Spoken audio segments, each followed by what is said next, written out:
ബഹുമാന്യരെ, നിങ്ങൾക്കേവർക്കും വീണ്ടും ക്രിസ്തുയേശുവിൽ എനിക്കുള്ള സ്നേഹവന്ദനങ്ങളെ പ്രകാശിപ്പിക്കുന്നു. യാക്കോബിൻ്റെ ലേഖന പഠനത്തിൻ്റെ 17ാമത്തെ എപ്പിസോഡിലേക്ക് എല്ലാ മാന്യ ശ്രോതാക്കൾക്കും സ്വാഗതം. ഇന്ന് നമ്മൾ പഠിക്കാൻ പോകുന്നത് യാക്കോബിൻ്റെ ലേഖനം 2-ാം അധ്യായത്തിൻ്റെ 14 മുതൽ 26 വരെയുള്ള വാക്യങ്ങളുടെ വളരെ പരിമിതമായ വ്യാഖ്യാനമാണ്. കഴിഞ്ഞ എപ്പിസോഡിൽ നമ്മൾ വിശ്വാസം സ്നേഹത്തിലൂടെ എപ്രകാരം പ്രകടമാക്കപ്പെടുന്നു എന്നാണ് പഠിച്ചത്. ഇന്ന് നമ്മൾ പഠിക്കാൻ പോകുന്നത് വിശ്വാസം പ്രവൃത്തിയിലൂടെ എങ്ങനെ തെളിയിക്കപ്പെടുന്നു എന്നുള്ളതാണ്. യാക്കോബ് ഈ ഭാഗത്ത് പറയുമ്പോൾ നമ്മുടെ വിശ്വാസം പ്രവൃത്തിയിൽ കൂടെ വെളിപ്പെടണം എന്ന് പറഞ്ഞിരിക്കുന്നു. റോമാലേഖനം 4:1 മുതൽ 5 വരെയുള്ള വാക്യങ്ങൾ, ഗലാത്യ ലേഖനം 3-ാം അധ്യായം, ഈ വേദഭാഗങ്ങളിൽ അപ്പോസ്തലനായ പൗലൂസ് പറയുന്ന വിശ്വാസത്താലുള്ള രക്ഷയുടെ നേരെ എതിർന്യായമല്ല യാക്കോബ് പറയുന്നത് എന്ന് പ്രഥമ ദൃഷ്ടിയ ഞാനിവിടെ ഓർപ്പിക്കുവാൻ ആഗ്രഹിക്കുകയാണ്. വിശ്വാസത്താലാണ് ഒരു പാപി നീതീകരിക്കപ്പെടുകയും ദൈവമുമ്പാകെ സ്വീകാര്യമായ ഒരു നിലപാട് തനിക്ക് ഉണ്ടാവുകയും ചെയ്യുന്നത്. എന്നാൽ ഇവിടെ യാക്കോബ് അത് പറയുമ്പോൾ രക്ഷിക്കപ്പെട്ട ഒരു വ്യക്തിയുടെ രക്ഷയുടെ പ്രതിഫലനം എന്ന് പറയുന്നത് തൻ്റെ രക്ഷ പ്രവൃത്തിയിലൂടെ അദ്ദേഹം കാണിക്കുന്നു എന്നുള്ളതാണെന്ന് പറയുന്നു. ഫിലിപ്പിയ ലേഖനത്തിൽ അപ്പോസ്തലനായ പൗലൂസ് പറയുമ്പോൾ wherefore work out the salvation which is in you, നിങ്ങളിലുള്ള രക്ഷയെ പ്രവർത്തിപ്പീൻ എന്ന് അദ്ദേഹം പറഞ്ഞിട്ടുണ്ട്. ഓരോ ക്രിസ്തീയ വിശ്വാസിയും വിശ്വാസത്താലാണ് രക്ഷ പ്രാപിച്ചത്, പ്രവൃത്തിയാൽ അല്ലെന്ന് എഫേസ് ലേഖനം 2:8 മുതൽ 10 വരെയുള്ള വാക്യങ്ങളിൽ നമ്മൾ വായിക്കുന്നു. അങ്ങനെ പറയുമ്പോൾ തന്നെ ഒരു രക്ഷിക്കപ്പെട്ട വിശ്വാസിയുടെ പ്രവൃത്തിയിൽ, അതായത് അവൻ്റെ ജീവിതത്തിലുള്ള മാറ്റം മറ്റുള്ള ആളുകൾക്ക് ദർശിക്കാൻ സാധിക്കുന്നില്ല എങ്കിൽ വാസ്തവത്തിൽ അവൻ്റെ രക്ഷയെ ആളുകൾ സംശയിക്കുന്നത് സർവ്വസാധാരണമാണ്. അതുകൊണ്ട് നമ്മൾ വാക്കിനാൽ മാത്രമല്ല പ്രവൃത്തിയാലും നമ്മുടെ സ്നേഹം വെളിപ്പെടുത്തുവാൻ നമ്മൾ തയ്യാറായിക്കണം എന്ന് പറയുന്നു. യാക്കോബ് ചോദിക്കുകയാണ്, ഇങ്ങനെയുള്ള വിശ്വാസം വാസ്തവത്തിൽ ക്യാൻ ഫെയ്ത്ത് സേവ് ഹിം, ഇങ്ങനെയുള്ള വിശ്വാസം ഒരുവനെ രക്ഷിക്കുമോ എന്ന് പറഞ്ഞു കഴിഞ്ഞാൽ വിശ്വാസ രക്ഷയില്ലെന്നല്ല യാക്കോബ് പറയുന്നത്. Can that kind of faith save him, അപ്രകാരമുള്ള എന്ന് പറഞ്ഞാൽ അത്തരത്തിൽപ്പെട്ട വിശ്വാസം, പ്രവൃത്തിയില്ലാത്ത വിശ്വാസം, നിർജ്ജീവമായ വിശ്വാസം എന്നതിൻ്റെ ശരിയായ അർത്ഥം. വാസ്തവത്തിൽ വിശുദ്ധ വേദപുസ്തകം പഠിപ്പിക്കുന്നത് ലൈഫ് ഫെയ്ത്താണ്, ജീവനുള്ള വിശ്വാസത്തെ സംബന്ധിച്ചാണ്. കർത്താവായ യേശു ക്രിസ്തു വിശ്വസിച്ച ഒരു ദൈവപൈതൽ തൻ്റെ ജീവിതത്തിൽ തൻ്റെ വാക്കിനാൽ മാത്രമല്ല പ്രവൃത്തിയാലും കൂടെ തൻ്റെ രക്ഷയെ തെളിയിക്കണം അല്ലെങ്കിൽ വെളിപ്പെടുത്തണം എന്ന് ദൈവത്തിൻ്റെ വചനം അസന്നിഗ്ധമായി നമ്മെ പഠിപ്പിക്കുന്നുണ്ട്. യോഹന്നാൻ്റെ 1-ാം ലേഖനം 3:16 മുതൽ 18 വരെയുള്ള വാക്യങ്ങളിലും 14 മുതൽ 16 വാക്യങ്ങളിലും നമ്മൾ വായിക്കുന്നത് വിശ്വാസം പ്രവൃത്തിയിലേക്ക് നമ്മെ നയിക്കുന്നു എന്നാണ്. പ്രവൃത്തിയിലേക്ക് നയിക്കാത്ത വിശ്വാസം നിർജ്ജീവമായ വിശ്വാസം എന്ന് യാക്കോബ് ഇവിടെ എടുത്തു പറയുന്നു. വാസ്തവത്തിൽ show me your faith without your works, അത് പ്രവൃത്തി കൂടാതെയുള്ള നിൻ്റെ വിശ്വാസം കാണിച്ചു തരിക എന്ന് പറഞ്ഞാൽ അത് ഇമ്പോസിബിൾ ആണെന്ന് അതിൻ്റെ അർത്ഥം. അത് പ്രത്യേകം നമ്മൾ മനസ്സിലാക്കണം. പിശാചുകൾക്കും ഒരു കൈൻഡ് ഓഫ് ഫെയ്ത്ത് ഉണ്ട്. അപ്പം ഈ ദൈവം ഉണ്ടെന്ന് നീ വിശ്വസിക്കുന്നുവോ? യാക്കോബ് ചോദിക്കുകയാണ്. പിശാചുക്കളും അങ്ങനെ വിശ്വസിക്കുകയും ഭയപ്പെടുകയും ചെയ്യുന്നു. അപ്പോൾ ദൈവമുണ്ട് എന്ന് വിശ്വസിച്ചതുകൊണ്ട് പ്രയോജനമില്ല. വിശ്വാസം രക്ഷയിലേക്ക് നയിക്കുന്നതും ആ രക്ഷ പ്രവൃത്തിയിലേക്ക് തെളിയിക്കപ്പെടുന്നതും ആയിരിക്കണം എന്ന് ദൈവത്തിൻ്റെ വചനം പറയുന്നു. ഭൂതാത്മാക്കളും വിശ്വാസം പ്രകടിപ്പിച്ചുള്ള പല തെളിവുകളും വേദപുസ്തകത്തിനകത്തുണ്ട്. ഇവിടെ അതല്ല വിഷയം. ഒരു വ്യക്തി രക്ഷിക്കപ്പെട്ടവനാണെങ്കിൽ അവൻ്റെ രക്ഷയുടെ പ്രകടന പത്രിക രക്ഷിക്കപ്പെട്ടിരിക്കുന്നു എന്നുള്ളതിൻ്റെ സൽപ്രവൃത്തിയിൽ കൂടെ വെളിപ്പെട്ടു വരുന്നു എന്നാണ് ദൈവത്തിൻ്റെ വചനം പറയുന്നത്. യാക്കോബ് നമ്മുടെ ശ്രദ്ധയെ പഴയ നിയമത്തിലെ അതിപ്രധാനമായ രണ്ട് സംഭവങ്ങളിലേക്ക് കൂട്ടിക്കൊണ്ടുപോയിട്ട് എങ്ങനെയാണ് വിശ്വാസം പ്രവൃത്തിയിൽ പ്രാവർത്തികമാക്കപ്പെടുന്നത് എന്നതിലേക്ക് തെളിയിക്കുകയാണ്. ആദ്യമായി അദ്ദേഹം പറയുന്നത് വിശ്വാസികളുടെ പിതാവായ അബ്രഹാമിനെ കുറിച്ചാണ്. ഉൽപ്പത്തി പുസ്തകം 22:1 മുതൽ 19 വരെയുള്ള വാക്യങ്ങൾ. അബ്രഹാം വാസ്തവത്തിൽ തനിക്കൊരു മകനില്ലായിരുന്നു, അല്ലെങ്കിൽ ഒരു പൈതലില്ലായിരുന്നു എന്നുള്ള നമുക്കറിയാം. എന്നാൽ ദൈവം അബ്രഹാമിനോട് ഒരു സന്തതിയെ വാഗ്ദത്തം ചെയ്തു. വാഗ്ദത്തം ചെയ്ത ശേഷം ദൈവം അബ്രഹാമിനോട് പറഞ്ഞു, നിന്റെ സന്തതി കടൽക്കലിലെ മണൽ പോലെയും ആകാശത്തിലെ നക്ഷത്രങ്ങളെ പോലെയും ഞാൻ വർദ്ധിപ്പിക്കും.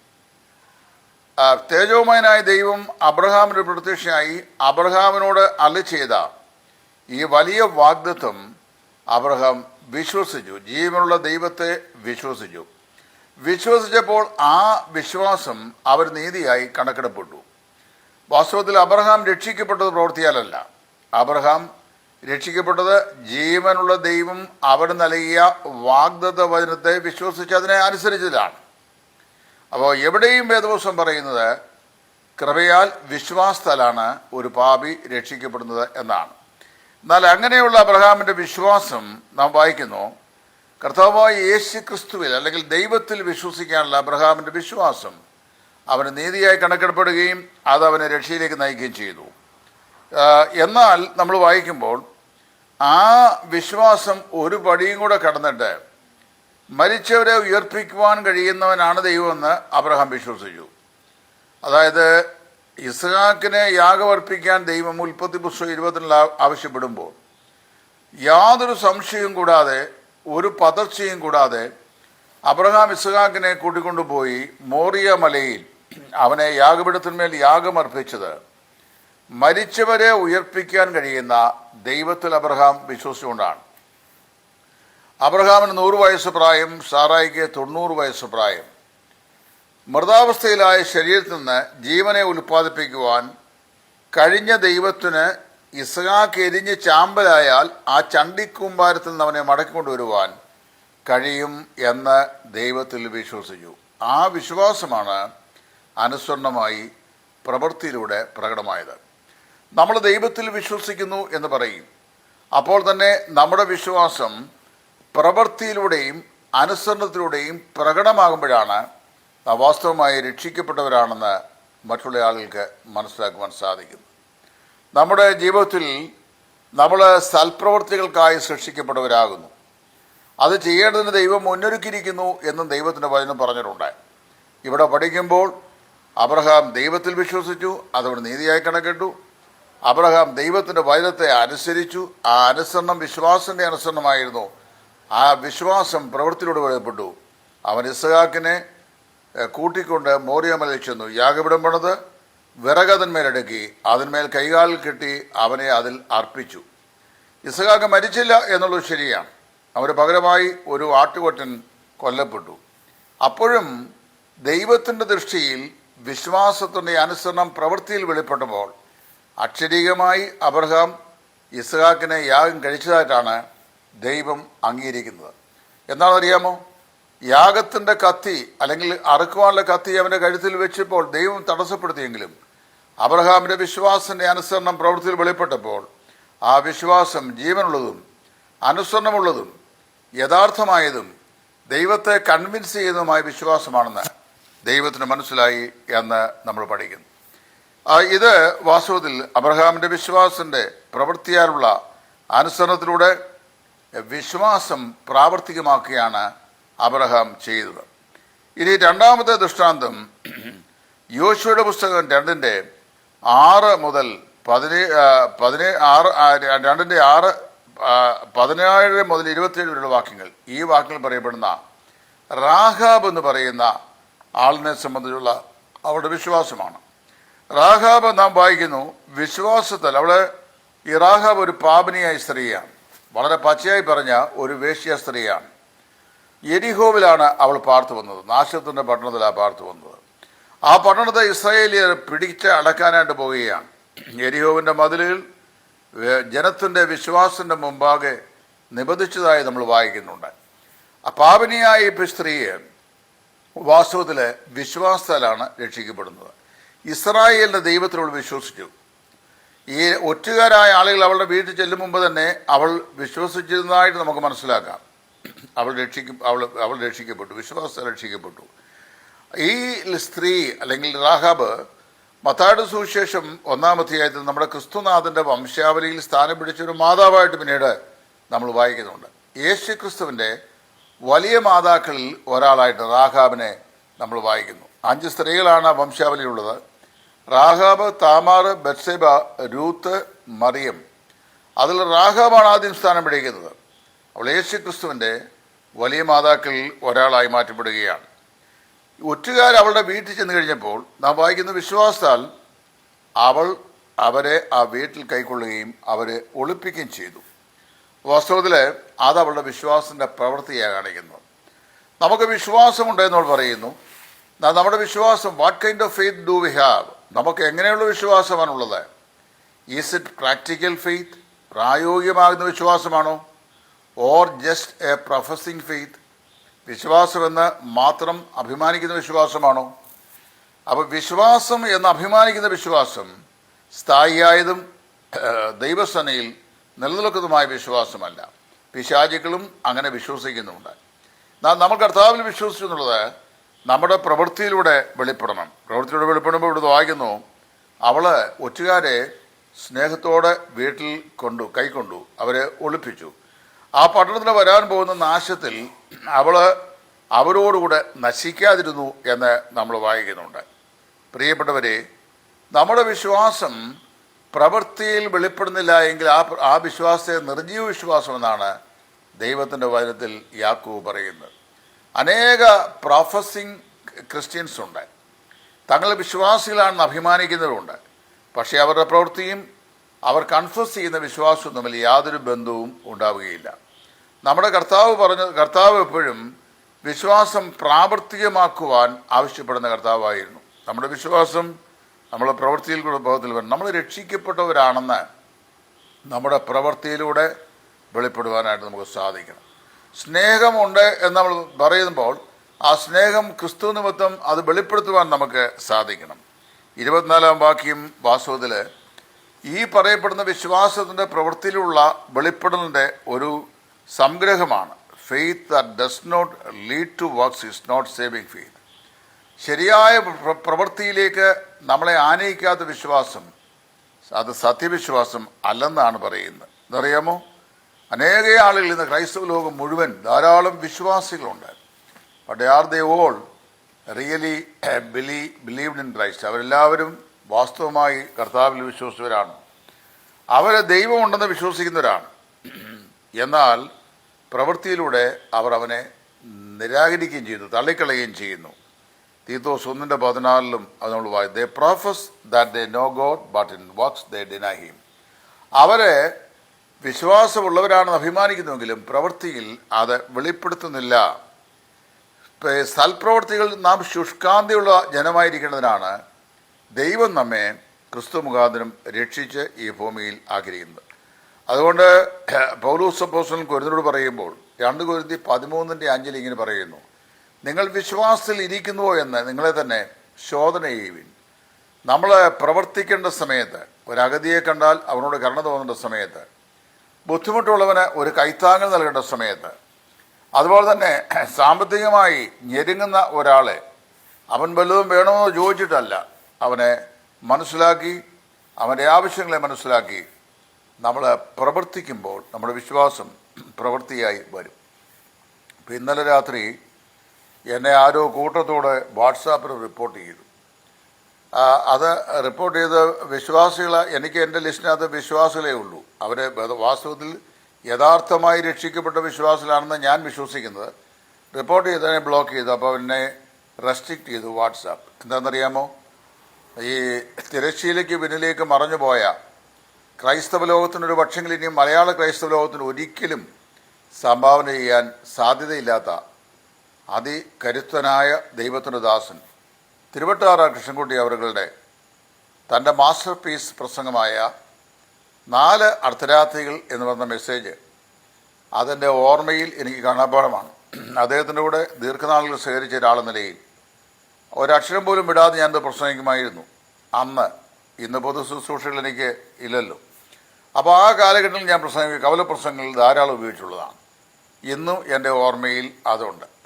ഓർമ്മയുടെ സ്മൃതി വെള്ളത്തിൽ നിന്ന് അദ്ദേഹം പ്രസംഗിച്ചത് ഒരു വാക്കുപോലും നഷ്ടപ്പെടുത്താതെ ഞാൻ അങ്ങനെ തന്നെ അടർത്തിയെടുത്ത് അതിൻ്റെ ഫസ്റ്റ് പാർട്ട്, ചരിത്രത്തിൻ്റെ അർദ്ധരാത്രി, അതിൻ്റെ പകുതി ഭാഗം ഞാൻ പോസ്റ്റ് ചെയ്തു. 1,95,000 പേരത് വായിച്ചു.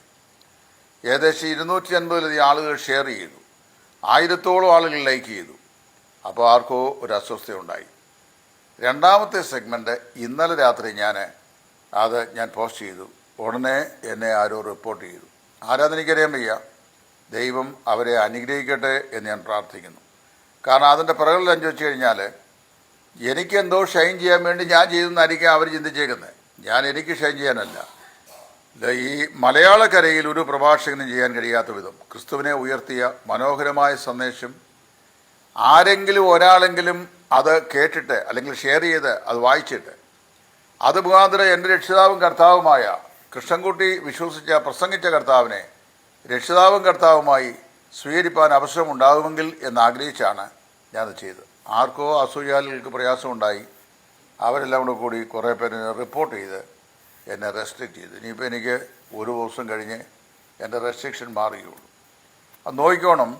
ദൈവത്തിൻ്റെ വചനം മറ്റുള്ള ആളുകൾ വായിക്കുകയോ കേൾക്കുകയോ ചെയ്യുന്നതിന് ഞാനൊരു മുഖാന്തരമായി തീർന്നാൽ അതിൽ പോലും അസൂയ കൊണ്ട് റിപ്പോർട്ട് അടിച്ചിട്ട് ബ്ലോക്ക് ചെയ്യുക, എന്നെ റെസ്ട്രിക്റ്റ് ചെയ്യുക.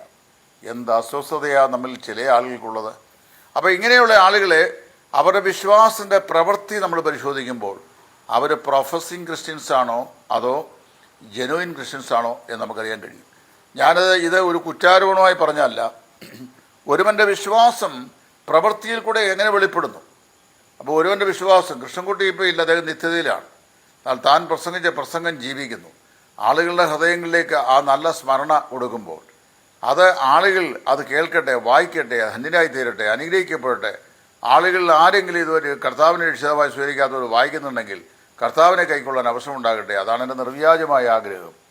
ഒരു എപ്പിസോഡ്, അതായത് ഒരു സെഗ്മെൻറ്റ് എൻ്റെ ഓർമ്മയിൽ നിന്ന് അത് ടൈപ്പ് ചെയ്ത് മലയാള ഭാഷയിലെ അക്ഷരപ്പിശകൾ എഡിറ്റ് ചെയ്ത് ഇത് ഞാൻ ടൈം ലൈനിൽ ഇടുമ്പോൾ ഏകദേശം 6 മുതൽ 7 മണിക്കൂർ സമയം വരെ അതിൻ്റെ പിറകിൽ അധ്വാനമുണ്ട്. അമേരിക്കയിലൊക്കെ ആണെങ്കിൽ വർക്ക് ചെയ്യുന്ന ഒരു മണിക്കൂറിനാണ് ശമ്പളം കിട്ടുന്നത്. 1 മണിക്കൂർ വർക്ക് ചെയ്താൽ ഇതൊരു നേഴ്സസിനൊക്കെ $140-150 ഒക്കെ ഡോളറുണ്ട്. അതിൽ കൂടുതൽ വാങ്ങിക്കുന്നവരുമുണ്ട്. 1 മണിക്കൂറുണ്ട്. 7 മണിക്കൂർ ഞാൻ അമേരിക്കൻ സാലറി കിട്ടിയില്ല. 7 മണിക്കൂറിൻ്റെ വിലപ്പെട്ടതല്ലേ. ആ 7 മണിക്കൂർ കഠിനാധ്വാനം ചെയ്താണ് ആ ഒരു സെഗ്മെൻറ്റ് ഞാൻ ഇതിനകത്ത് ഇടുന്നത്. അപ്പോൾ എന്നോട് 1-2 പേര് വാട്സാപ്പിൽ ചോദിച്ചിരിക്കുക, സഹോദരനായി ഇതൊക്കെ ചെയ്യുന്നതെന്ന്. വല്ല ചിലവുള്ള കാര്യമാണോ? ഞാൻ എൻ്റെ മേശപ്പുറത്തിരുന്ന് മരികയിരുന്ന് കമ്പ്യൂട്ടറിൽ ഞാൻ തന്നെ ഇത് ടൈപ്പ് ചെയ്ത് എഡിറ്റ് ചെയ്ത് ഇടുന്നതിന്. അപ്പോൾ ചിലക്ക് സഹിക്കാൻ വയ്യ. എന്നറിയാമോ ഞാൻ പറഞ്ഞത്? നമ്മുടെ വിശ്വാസം പ്രവൃത്തിയിൽ കൂടെ വെളിപ്പെടണം. ഇപ്പോൾ തിരുവട്ടാർ കൃഷ്ണൻകുട്ടി മരിച്ചു മാറ്റപ്പെട്ടു. അദ്ദേഹത്തിൻ്റെ ആളുകൾ ആരും എന്നെ വിളിച്ച് ഒരു വേർഡ് ഓഫ് അപ്രീസിയേഷൻ പോലും പറയാൻ ഇന്ന് ഇവിടെങ്ങും ആരുള്ള എനിക്കറിയാൻ വയ്യ. അവർ കണ്ടിട്ടുണ്ടോ എന്ന് എനിക്കറിയാൻ വയ്യ. ഞാനത് പ്രതീക്ഷിച്ചതുമില്ല. എൻ്റെ ലക്ഷ്യം അതല്ല. എൻ്റെ ലക്ഷ്യം താൻ പ്രസംഗിച്ച ക്രിസ്തുവിനെ ചൂണ്ടിക്കാണിക്കുക എന്നുള്ളതാണ്. എൻ്റെ സ്വന്തം മഹത്വത്തിനായിട്ടുമല്ല ചെയ്യുന്ന, കർത്താവിന് വേണ്ടിയാണ്. അപ്പോഴും ഞാൻ പറഞ്ഞറിയാമോ, റിപ്പോർട്ട് അടിക്കുക. ഇപ്പോൾ പറഞ്ഞത് ഇതുപോലെയുള്ള പ്രവൃത്തികൾ കാണുമ്പോൾ ആണ് നമ്മൾ വാസ്തവത്തിൽ ആളുകളുടെ വിശ്വാസം ശരിയാണോ തെറ്റാണോ എന്ന് ശോധന ചെയ്യുന്നത്. നമ്മുടെ വിശ്വാസം ജെനുവിനാണെങ്കിൽ അത് പ്രവൃത്തിയിൽ വെളിപ്പെടും. അത് പോസിറ്റീവായിട്ടുള്ള ലക്ഷ്യത്തെ സ്ഥാപിക്കുകയും ചെയ്യും എന്നാണ് നമുക്ക് മനസ്സിലാക്കാൻ കഴിയുന്നത്. വാസ്തവത്തിൽ യഥാർത്ഥ ക്രിസ്ത്യാനി എന്ന് പറയുന്നൊരു വിശ്വാസി അവനെന്ത് ചെയ്യാൻ പറ്റും? അവന് വാസ്തവത്തിൽ ദൈവഭയമുള്ളവനായിരിക്കും.